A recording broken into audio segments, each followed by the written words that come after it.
La province du Lualaba va très bientôt vibrer au rythme d'un événement particulier, dénommé Tapis Rouge, un projet mettant en exergue la promotion de la culture lualabaise dans toute sa diversité.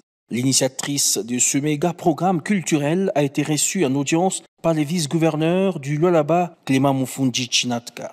Joly Mafuta est allé solliciter l'accompagnement du gouvernement provincial pour la réussite de cette activité. Je suis venu voir le vice-gouverneur pour lui mettre au courant du grand projet, de ces grands événements qui va se passer le 24 octobre 2025 dans la province du Lualaba. L'autorité est vraiment contente, il nous encourage et il encourage particulièrement la jeunesse à aller de l'avant et à être derrière eux pour promouvoir à leur projet.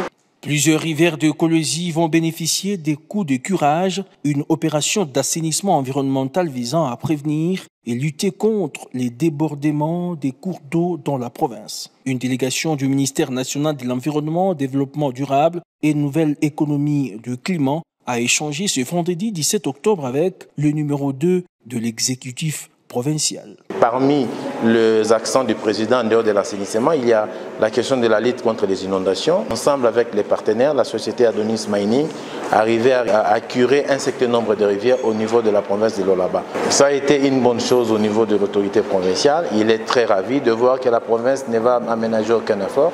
Il n'y aura aucun financement au niveau de la province. À en croire le chef de file de cette délégation, le vice-gouverneur Clément Moufoundji Chinatka a salué cette initiative visant à appuyer les efforts du gouvernement Masuka dans la lutte contre l'insalubrité.